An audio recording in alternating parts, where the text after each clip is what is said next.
Hola,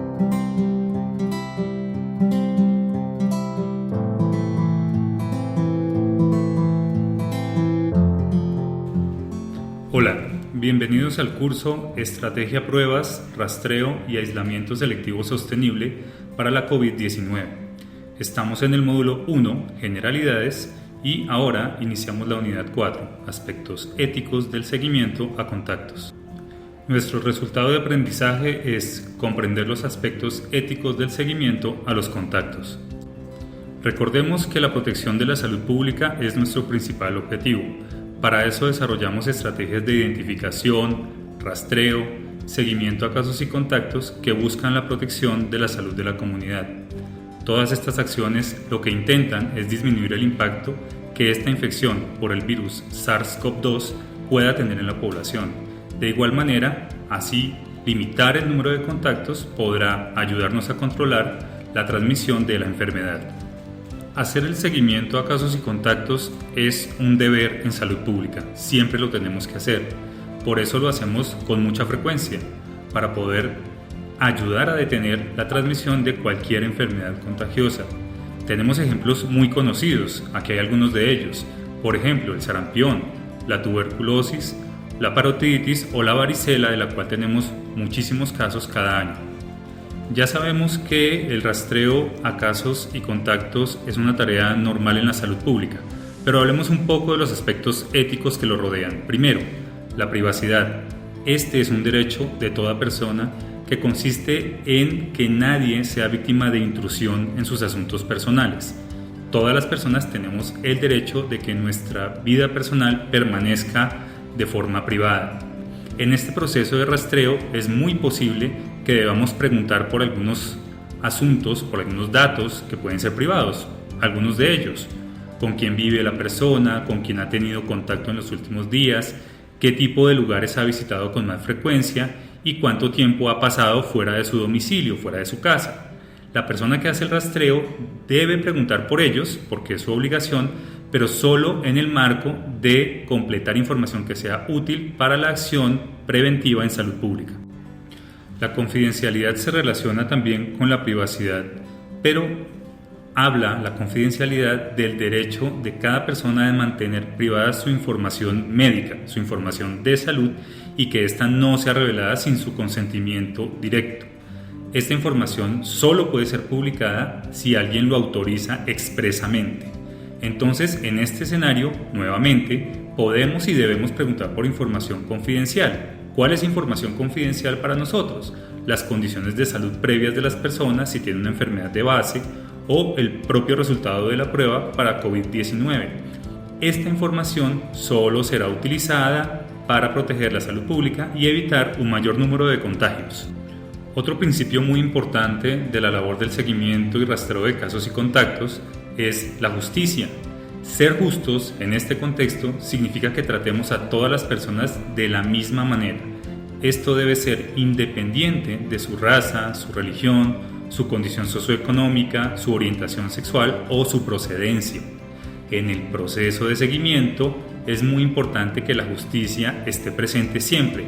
Esto significa que debemos hacer el seguimiento a todos los casos que sea posible, sin hacer distinciones de raza, de género, de religión o de cualquier otro tipo. De igual manera, esta estrategia de control debe desarrollarse con el mismo esfuerzo para disminuir el riesgo de transmisión en cualquiera de las comunidades, sin hacer distinciones ni entre personas ni entre comunidades.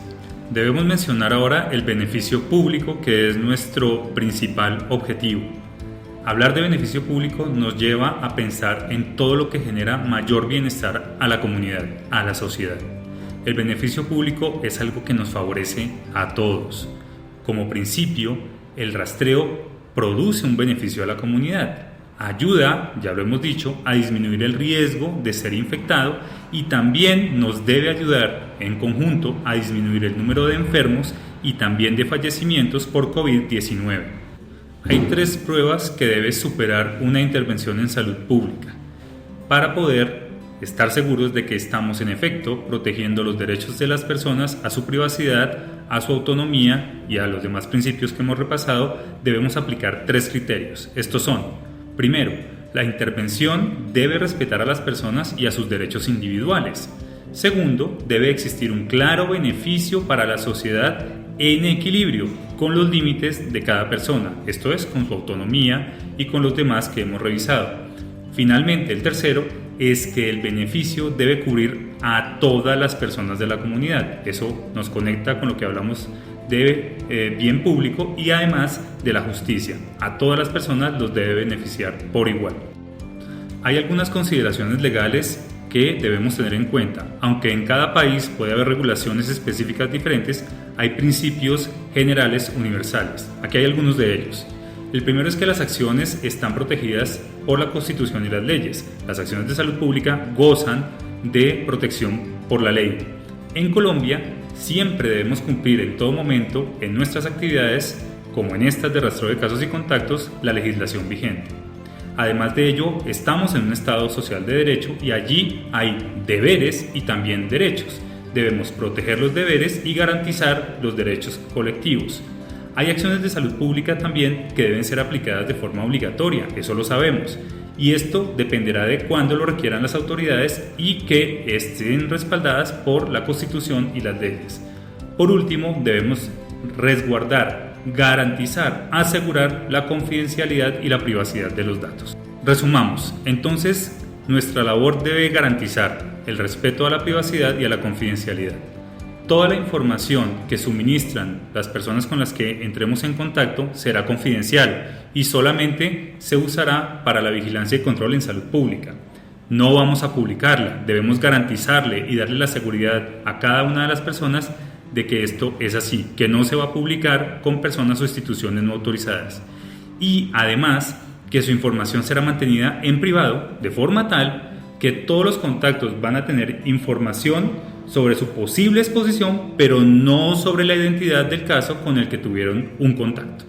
Analicemos ahora algunos ejemplos. Aquí va el primero. Durante una entrevista con un caso confirmado de COVID-19, usted recibe información de sus contactos, su esposa, sus 2 hijos y una novia que vive en el mismo barrio. Las preguntas son: 1. ¿Su novia debe ser considerada un contacto? Y 2. ¿Debe usted informarle a la esposa sobre la existencia de esta novia? ¿Pensaron en las preguntas? Bien, aquí están las respuestas. A la primera pregunta que hicimos, si la novia debe ser considerada un contacto, la respuesta es sí, porque ella ha tenido exposición al virus y deberá seguir las recomendaciones respectivas. Además, el tipo de relación que lleva con el caso no es importante para esta investigación, lo cual conecta con la segunda. ¿Debemos nosotros, ustedes, informarle a la esposa sobre la existencia de esta novia? La respuesta es no. Esta información es privada y nosotros, ustedes, no están autorizados para compartirla con alguien más. Este es nuestro segundo ejemplo. Durante una entrevista con un caso confirmado, usted recibe información de los contactos que tuvo en un evento público. Algunas de estas personas son estudiantes del mismo colegio que su hermano menor. La pregunta es: ¿debería usted avisarle a su hermano para que no tenga contacto con estas personas? ¿Pensaron la respuesta? Aquí está. La respuesta es no.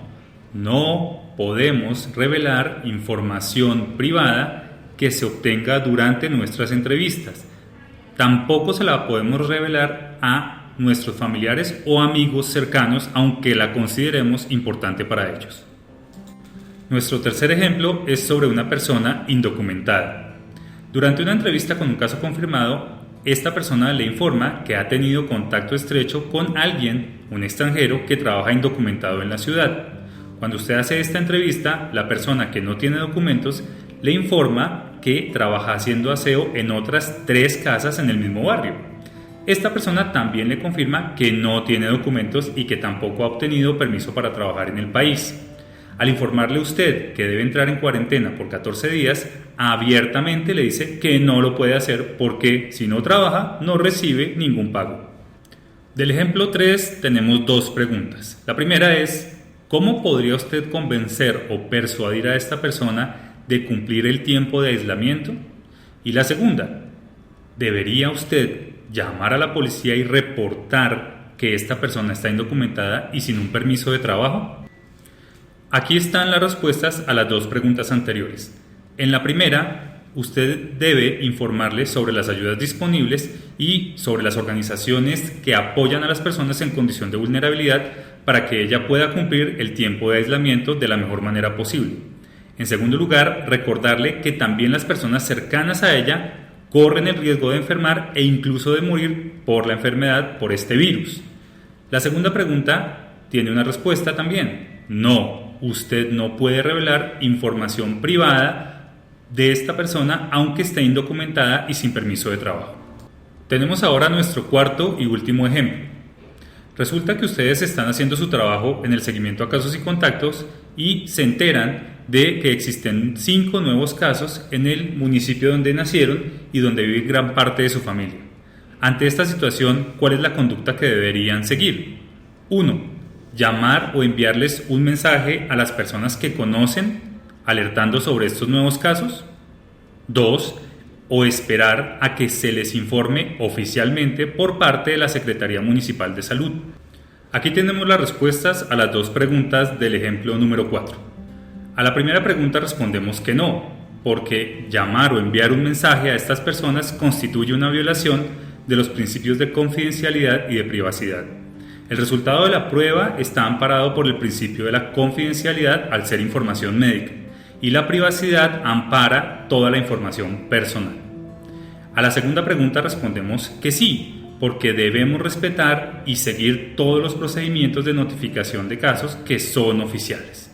No importa si conocemos personalmente a los casos o a las personas que constituirían sus contactos. Muchas gracias por su atención a la unidad 4. Muchos éxitos en el desarrollo de sus actividades.